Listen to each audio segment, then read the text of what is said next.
A brilliant strike from Devante wasn't enough for City's EDS to take all 3 points against Leicester City as the Blues let slip a 2-goal lead at the King Power Stadium. There were 3 changes to the side that narrowly missed out on silverware last weekend at Reading. In came Ellis Plummer and Matthias Bossarts to the back 4 in place of the injured duo of Jason Denayer and Adam Drury, while Sinan Batiki deputised for captain Marcos Lopez.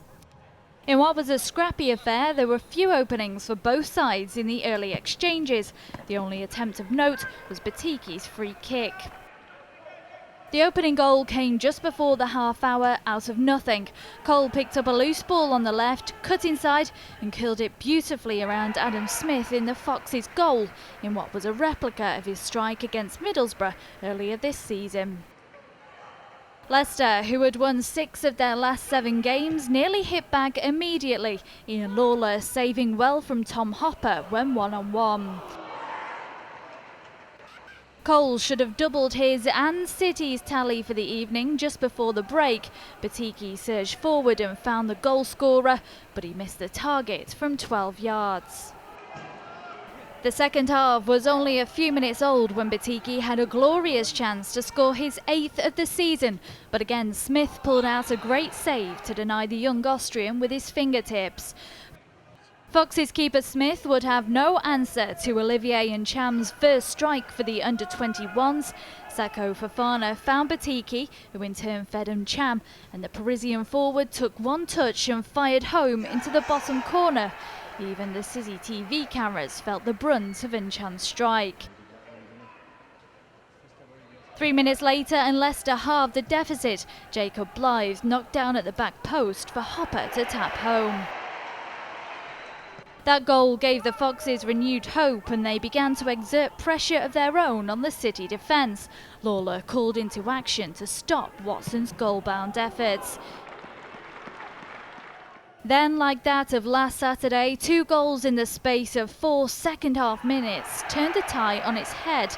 Firstly, 28-year-old Irish international Sean St Ledger found the net with a header on 84 minutes.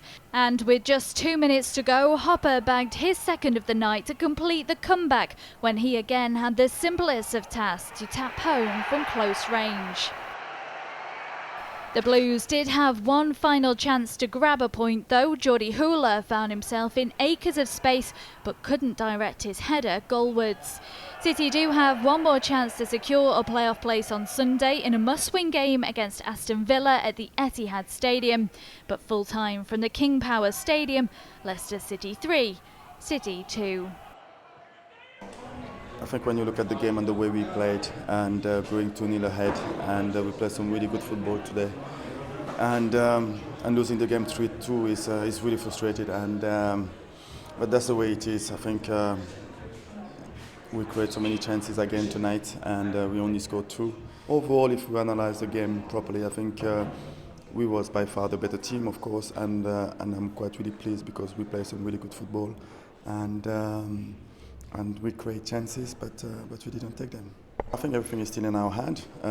We have to win our last game against Villa at home, and we will be at the playoffs. So it's still in our hand, and I strongly believe that we can do it. So that's why we will play at the Etihad Stadium, and it's a really good news. And that's why I think we will need support from the fans. We're looking forward to beat our record the last time we played at home, more than 5,000 at the stadium to support our players. Because I think when you look at the season from the start until now, they've been playing some really good football. We scored so many goals, and I think if the fans come in, they will enjoy the game. Basically, what we're going to do is you're going to disappear in a cloud of smoke.